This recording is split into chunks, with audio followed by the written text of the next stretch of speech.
Si on regarde les 5 dernières années, le S&P 500 est monté de 70% malgré la baisse que l'on vient de subir en bourse récemment. Et si on investit sur le très long terme sur des indices et qu'ensuite on ne regarde plus son portefeuille, eh bien il est très probable que l'on va gagner de l'argent en bourse. Et pourtant, une écrasante majorité des investisseurs particuliers perdent de l'argent en bourse, comme on le lit encore et toujours dans de nombreux articles. Bonjour à tous, c'est Dorian et bienvenue dans cette nouvelle vidéo. Bon ok, l'intro était un petit peu différente de d'habitude, mais je voulais vraiment secouer les esprits. En fait, j'ai eu l'idée de cette vidéo en retournant sur mon ancien courtier que j'ai utilisé à mes tout débuts et sur lequel j'ai acheté mes premières actions américaines avant de vite changer pour un autre courtier avec moins de frais. Et le résultat, eh ben, il est sans appel. Je suis à plus 205% sur l'action Apple et à plus 65% sur l'action Microsoft, alors que ces deux actions viennent de perdre plus de 20% ces derniers mois en bourse. Et la raison, elle est simple, c'est que j'ai acheté ces entreprises de qualité il y a de nombreuses années et je n'y ai jamais touché. Si j'avais eu cette mentalité de vouloir vendre, par exemple, en me disant que le crash du siècle allait venir au début du Covid en 2020, ou alors pour X raisons, si j'avais vendu, eh ben, j'aurais certainement raté ces gains, voire même j'aurais peut-être perdu de l'argent. Et comme vous le savez, je prône toujours l'investissement sur le long terme parce que ça correspond à la majorité des investisseurs à mon avis. Et je vous fais donc cette vidéo aussi bien pour moi-même pour revenir à mes fondamentaux et puis autant le partager avec vous. Et donc sur ce, je vous propose de passer sur mon écran pour regarder quelques indices boursiers sur les 5 dernières années. Alors tout d'abord, on peut regarder le S&P 500 qui est un des indices les plus connus, c'est tout simplement les 500 plus grosses entreprises américaines.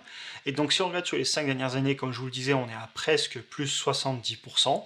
Et si on regarde en maximum sur le très long terme pour aller voir du 10 ans, on voit que de 2012 à 2022, on est passé de 1200 points à 4100 points, donc on doit être sur du 300, soit 350, 400%, je dirais. De la même façon, si on continue et qu'on va voir par exemple le Nasdaq, eh bien pareil, sur 5 ans, on a fait encore mieux, on est à plus 120%, et si on regarde sur du très long terme de la même façon, on va regarder sur du 10 ans, on voit à 50 points, aujourd'hui on est à 300 points, donc voilà, on est sur du plus 600%, a priori, il faudrait faire le calcul, mais on doit être dans ces eaux-là.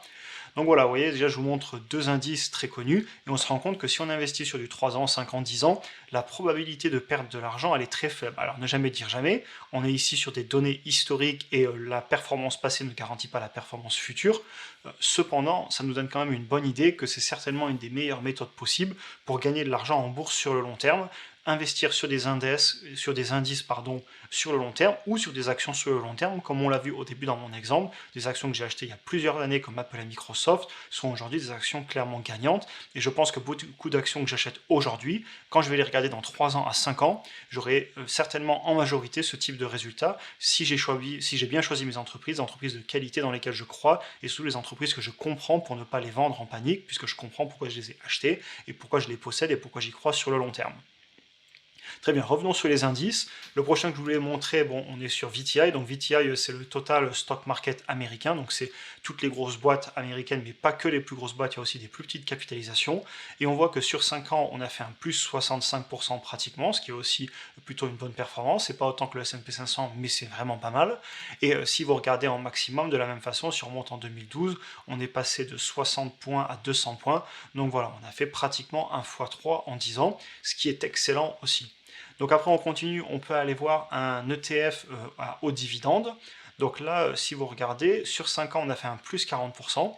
C'est moins impressionnant, mais c'est aussi pas étonnant. C'est un ETF qui se concentre sur les dividendes, et donc ils vont pas avoir des entreprises type Google, type Facebook, type Amazon, qui ne payent pas de dividendes du coup, et qui apportent énormément de croissance. Donc voilà, un petit peu moins de performance sur 5 ans. Cependant, il ne faut pas oublier que c'est un ETF, c'est un ETF, oui, qui va vous payer un bon dividende, et donc c'est une autre stratégie. Mais de la même façon, malgré le dividende, on voit qu'on a une très belle croissance sur 5 ans, et je suis sûr que sur 10 ans, on a aussi une très belle croissance. Vous voyez, on est passé de 48 points, 50 points à 110 points. Donc on a fait un plus de 100% en 10 ans, alors qu'on a reçu un dividende. Donc encore une fois, très bonne performance. Et n'oublions pas d'ailleurs que aussi bien sur les ETF d'avant, le S&P 500 et le Nasdaq, on a aussi des dividendes, et même sur le VTI d'ailleurs, mais bon, ils sont un petit peu plus bas parce qu'il y a aussi les actions qui n'en payent pas, comme je vous le disais avant, des Google, des Amazon, etc.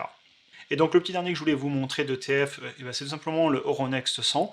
Donc pareil, ça je crois de souvenir que c'est les 100 plus grosses entreprises européennes, il faudra vérifier, je suis vraiment pas certain. Mais donc voilà, je voulais vous le montrer. Après il y a plein d'autres ETF, il y a plein de fonds d'entreprises sur lesquels on peut investir avec des faibles frais. Je vous en montre quelques-uns, mais il y en existe de nombreux autres. Et donc là, on voit la performance sur les 5 dernières années, on est à seulement plus 22%. Alors, je ne suis pas très habitué à cet ETF ni au marché européen. Je sais qu'il y a un peu moins de performance qu'aux États-Unis, mais bon, pourquoi pas l'investir? C'est de la diversification. Vous êtes sur les entreprises européennes en euros. Je sais que généralement, les entreprises européennes payent des assez bons dividendes, donc pourquoi pas? Et si on regarde sur du 10 ans, on voit qu'on est passé de 600 à 1200. Donc sur 10 ans, c'est beaucoup mieux. Vous voyez, sur 10 ans, on a fait certainement un plus 100%, voire même un plus 120, 130%.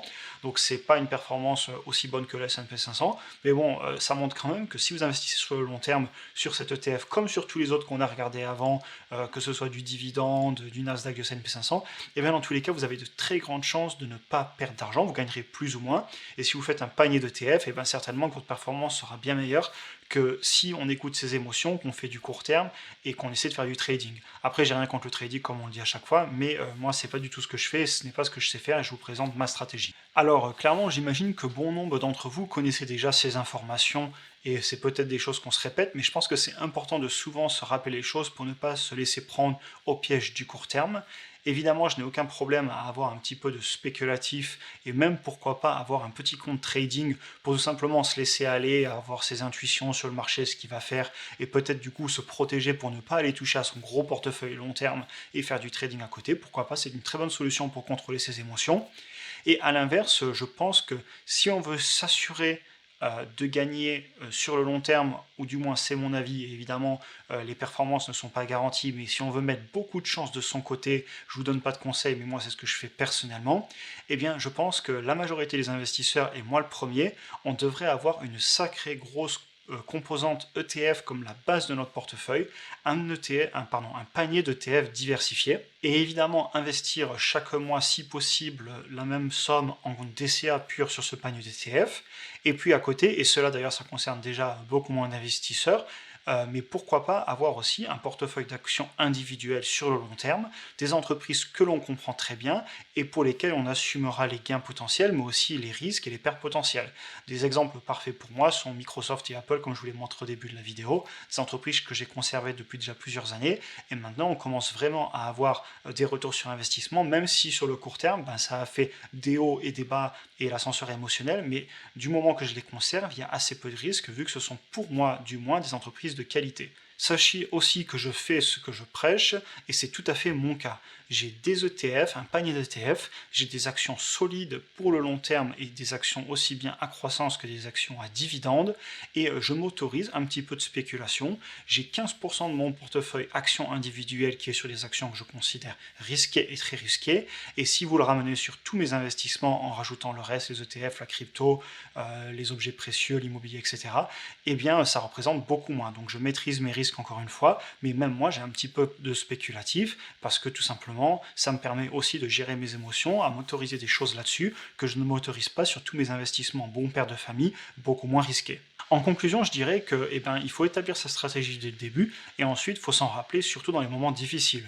Je respecte toutes les stratégies, mais si la vôtre est l'investissement à long terme, n'oubliez pas quand la petite chanson vient dans nos têtes qu'il faut vendre car c'est le crash du siècle, comme on entend tous les 5 ans dans tous les journaux, c'est peut-être pas le moment de vendre et au contraire de maintenir sa stratégie sur le long terme. Évidemment, chaque personne prend ses propres décisions, mais je tenais à vous le rappeler parce que ça fait pas mal de se rappeler de ça si, comme moi, vous êtes investisseur à long terme, et c'est peut-être le cas si vous regardez cette chaîne YouTube. Très bien, j'en ai fini avec cette vidéo. N'hésitez pas à aller me suivre notamment sur Instagram, car quand je suis en voyage, j'ai tendance à l'utiliser tout simplement parce que c'est beaucoup plus pratique. Et je pars du coup en voyage ce week-end, donc j'ai préparé des vidéos par avance, mais j'essaierai aussi un petit peu de faire du contenu sur Instagram, sur la bourse et puis pas que, il y a d'autres choses qui m'intéressent dans la vie. N'oubliez pas aussi de vous abonner si vous voulez voir les prochaines vidéos. Pour aller plus loin, vous avez comme d'habitude des liens dans la description. Et sur ce, bien écoutez, je vous souhaite une excellente fin de journée et on se voit dans la prochaine vidéo.